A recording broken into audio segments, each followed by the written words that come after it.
Bonjour à toutes et à tous, j'espère que vous allez bien. Vous m'avez manqué. Je suis émue. Nous sommes de plus en plus nombreux sur ma chaîne. C'est le début de la débandade.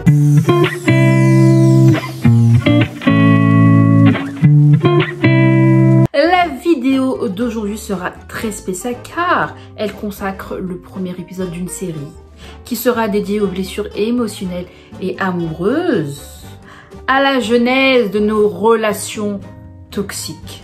Oui, dépression, relations toxiques, chagrin d'amour, peur de l'abandon ou encore jalousie maladive. Il s'agira de mieux comprendre ces comportements que nous attribuons à nos blessures émotionnelles et à nos traumatismes.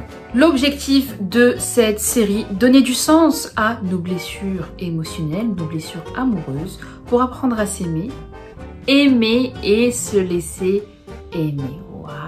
Car une fois que ces blessures sont conscientisées, assumées et guéries, elles ne sont plus des handicaps. Au contraire, elles se transforment en véritable richesse. Comprendre vos relations toxiques et assumer également votre part de responsabilité dans une relation qui se construit à deux. Si l'autre semble aussi toxique, c'est que vous êtes très probablement victime de votre propre toxicité. En tant que Love Coach, cette série prétend étudier et analyser nos blessures émotionnelles au travers du prisme de nos relations amoureuses, sachant qu'elles peuvent s'exprimer dans d'autres domaines, dans d'autres cercles, amical, professionnel ou encore familial. C'est au psychiatre John Pelacos que nous devons ce concept et à la célèbre Lise Bourbeau qui a très largement diffusé le concept de blessure émotionnelle avec son best-seller les 5 blessures qui nous empêchent d'être soi-même. Les 5 blessures émotionnelles dont nous pouvons souffrir, qui sont celles des blessures d'injustice, d'abandon, d'humiliation, de trahison et de rejet. Je vous invite chaudement à vous procurer ce putain de livre. C'est ce bouquin pour apprendre à se connaître et à s'observer au quotidien. Et apprendre à dissocier nos réactions émotionnelles de ce que nous sommes vraiment. Il faut savoir que nous sommes un mélange de ces 5 blessures, mais que nous avons une ou deux blessures majoritaires. C'est la blessure qui sera la plus réactive au quotidien. Dans nos relations amoureuses, 2 blessures se manifestent tout particulièrement, qui sont celles des blessures d'abandon et de trahison. Ne me demandez pas pourquoi, mais c'est ce que j'ai observé. Alors, il faut savoir que nos blessures émotionnelles sont des blessures que nous contractons au cours de notre enfance et qui écorchent notre besoin vital d'être aimé, valorisé et reconnu. Les blessures émotionnelles, les situations traumatisantes vont structurer notre type d'attachement. Notre ego va créer un masque social pour nous protéger des futures situations qui pourraient réactiver ces blessures émotionnelles. Plus la blessure est importante et plus tu attireras des situations qui vont réactiver cette blessure et plus tu porteras ce masque. Pour être clair sur la terminologie, un masque est effectivement un type de personnalité avec des traits qui lui sont propres, structurés par de nombreuses croyances limitantes. À partir de quel moment ces masques deviennent problématiques? Lorsque le masque que nous portons pour ne plus revivre des situations qui pourraient nous faire souffrir commence justement à nous desservir. Nos masques sociaux nous empêchent d'être pleinement nous-mêmes, nous empêchent d'exprimer pleinement notre personnalité, sabotent nos relations, tout simplement parce que nous sommes guidés par la peur, une très mauvaise énergie. Nous ne sommes pas guidés par l'énergie du cœur, par nos désirs profonds, mais par nos peurs. Les blessures qui ressurgissent tout particulièrement dans nos relations amoureuses, qui sont celles de l'abandon et de la trahison, que je vais détailler dans cette vidéo, se manifestent tout particulièrement dans nos relations amoureuses. Ces blessures vont malheureusement créer une sorte de pression sur la relation.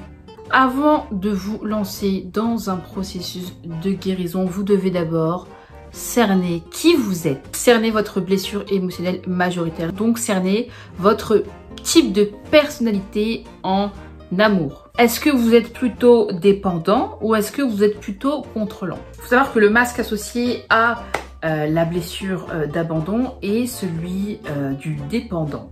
Et le masque associé à la blessure de trahison est le masque du contrôlant.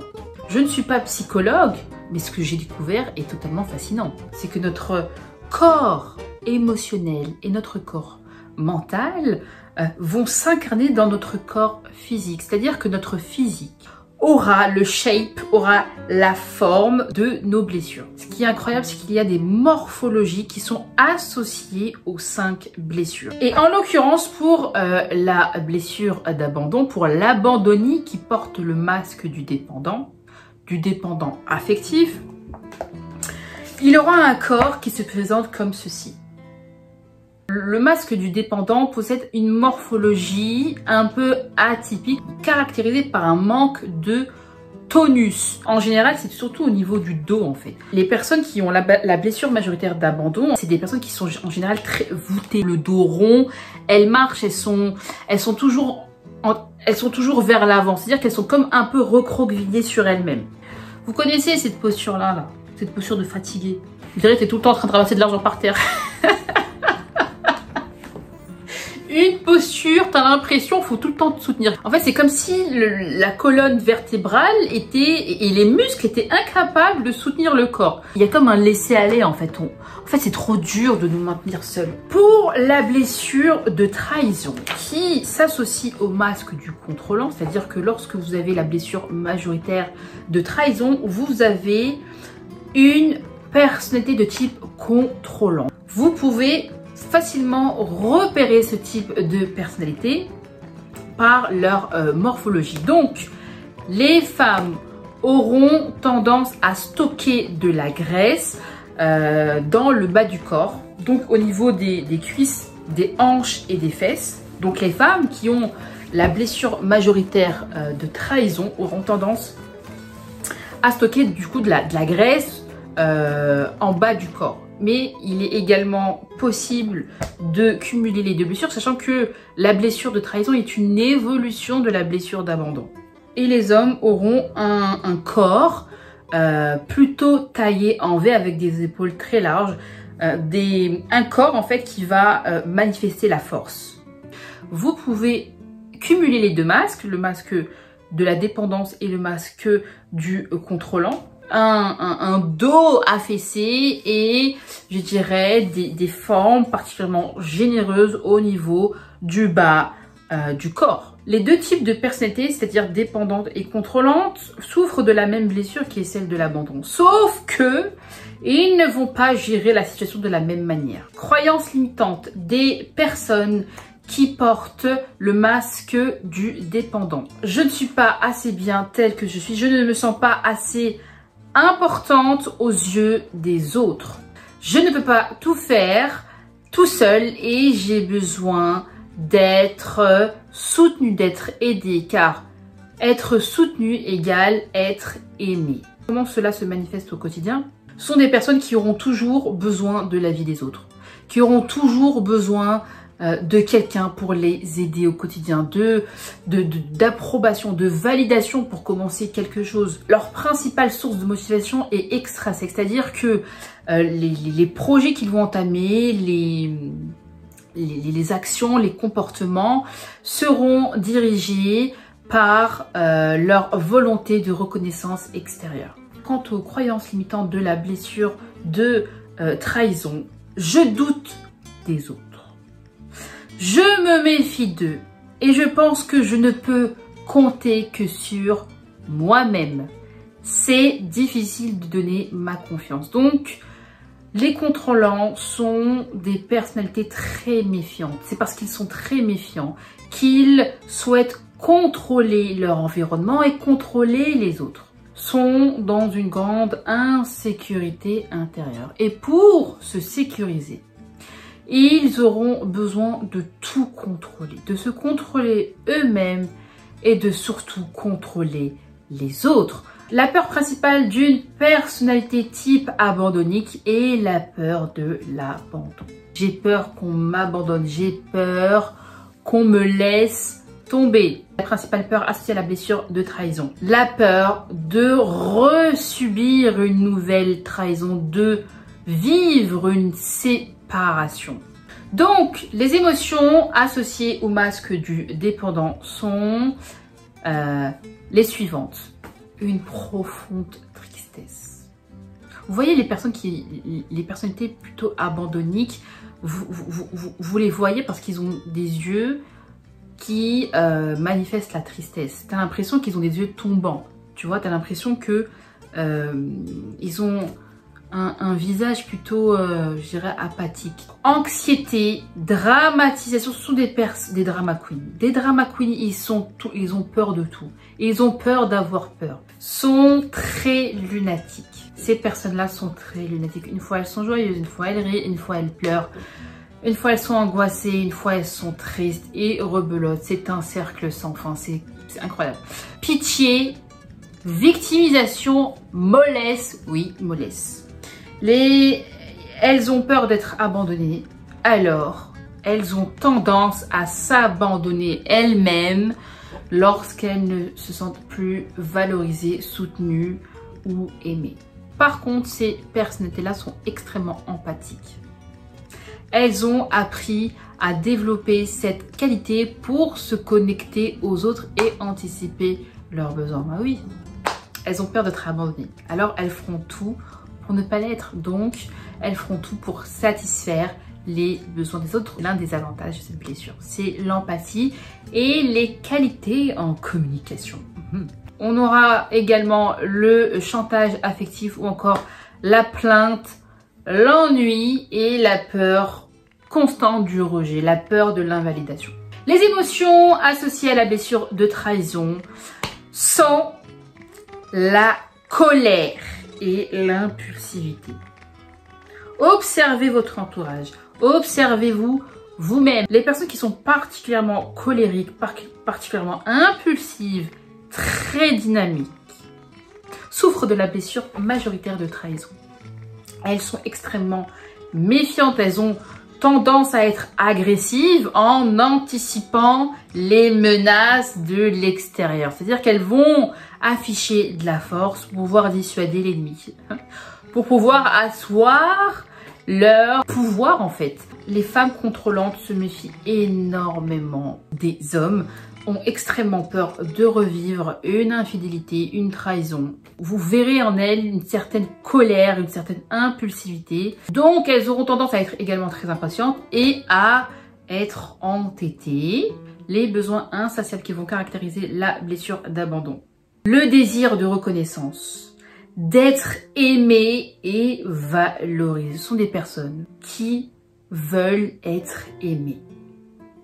C'est la quête d'une vie, c'est-à-dire que l'amour, la reconnaissance, le besoin d'exister à travers les autres.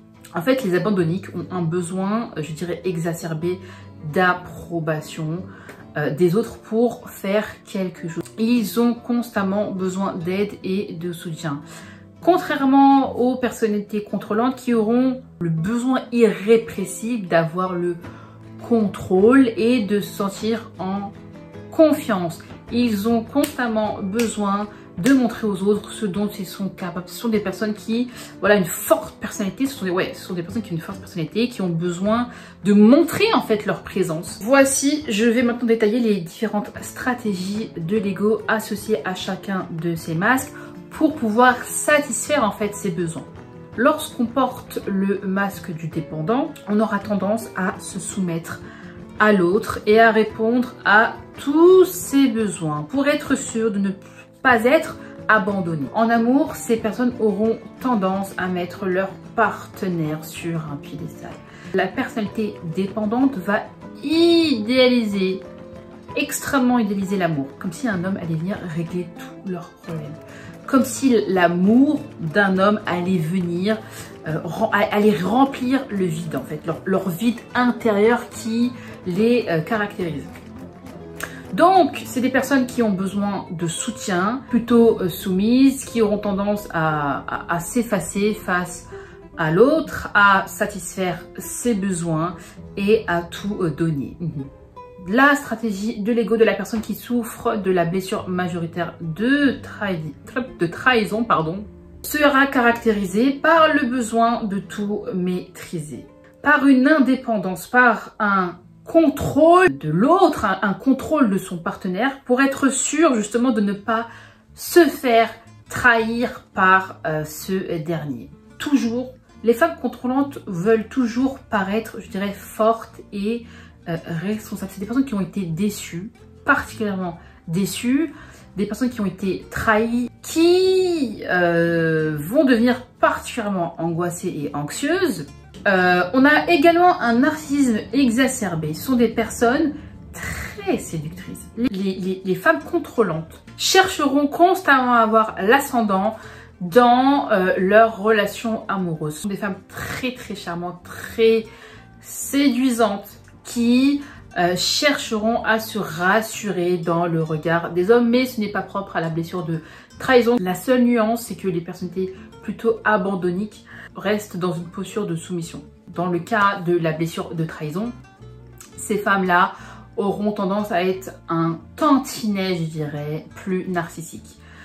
Elles seront davantage tournées vers elles-mêmes et sur l'image qu'elles peuvent, je dirais, projeter aux autres, car elles voudront, voilà, toujours avoir l'ascendant sur les hommes en position de force. Les personnalités contrôlantes adorent, je dirais, être admirées par leur partenaire. C'est une manière pour elles de se rassurer sur leurs valeurs, de rassurer en fait leur peur d'être trahies. Donc elles ont besoin en fait d'être mises sur un piédestal et elles feront tout en fait pour justement accaparer la lumière, je dirais, au sein du couple.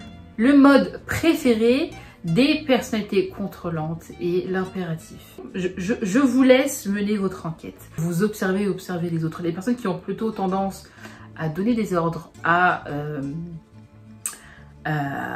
s'approprier le leadership au sein du couple, dans leurs relations, je dirais, professionnelles et amicales, sont plutôt, je dirais, contrôlantes. Le problème que peuvent rencontrer les femmes ou les hommes qui portent le masque du dépendant, il y aura un certain déni de soi, un seuil de tolérance très bas au manque de respect. Lorsque les hommes les abandonnent, elles s'abandonnent elles-mêmes. Ces personnes-là sont des proies, je dirais, faciles des grands séducteurs narcissiques. Voilà.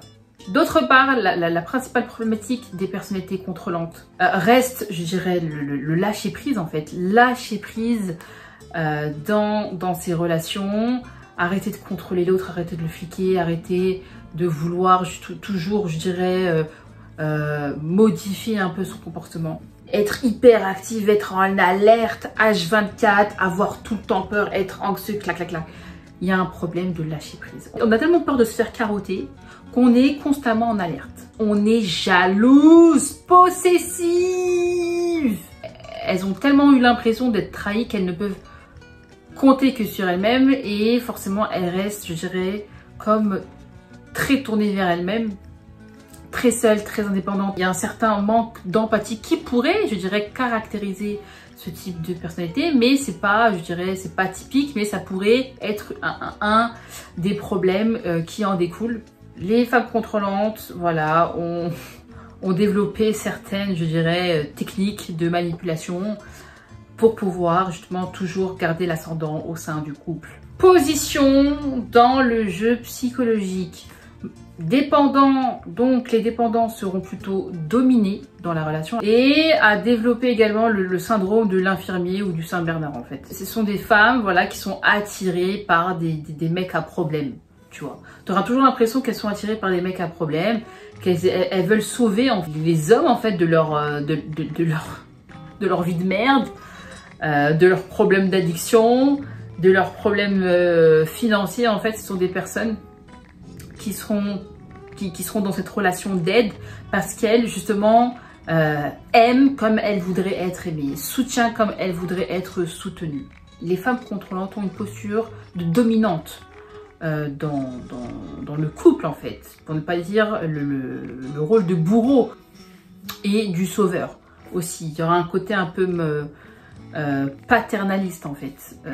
Je sais mieux que toi ce qui est bon. Ce qui est fascinant, c'est que les personnalités qui partagent ces deux blessures s'attirent mutuellement. Si tu as la blessure majoritaire d'abandon, les principaux objectifs que tu devras atteindre pour t'inscrire voilà, sur la voie de la guérison seront d'apprendre à t'aimer, à avoir confiance en toi, à être beaucoup plus, je dirais, indépendant des autres. Donc, d'arrêter de constamment demander, d'avoir besoin de l'approbation des hommes, des autres pour se sentir exister ou pour commencer à entamer quelque chose ou pour se sentir aimé. Également, se prioriser, cerner et respecter ses besoins. Voici les principaux objectifs si tu vois que tu as la blessure majoritaire d'abandon. Si tu as la blessure majoritaire de trahison, pour grandir, pour guérir de tes blessures, toi, tu devras en fait faire un travail de lâcher prise. Lâcher prise dans tes relations. Accepter que tu ne peux pas contrôler les autres, que tu ne peux pas contrôler les hommes et que le comportement d'un homme est incontrôlable. Que la seule chose que tu peux contrôler finalement, c'est tes choix. Voilà, cette vidéo, elle est mastoc. Je ne vous mens pas, j'ai énormément parlé. J'ai mal à la gorge. Je n'ai absolument plus de salive.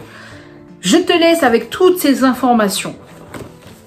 Et on se retrouve pour le deuxième épisode où on va attaquer le vif du sujet. Donc là, en fait, c'était un petit... J'ai planté un peu le décor pour pouvoir, voilà, t'aider à voilà, cerner un peu ta personnalité en amour et savoir exactement où est-ce que le bas blesse et comment tu pourrais, voilà, grandir, guérir tes blessures, des blessures qui sont à l'origine des réactions inconscientes que tu peux avoir dans certaines situations pour te protéger soit de l'abandon, soit de la trahison. Ça va être fascinant.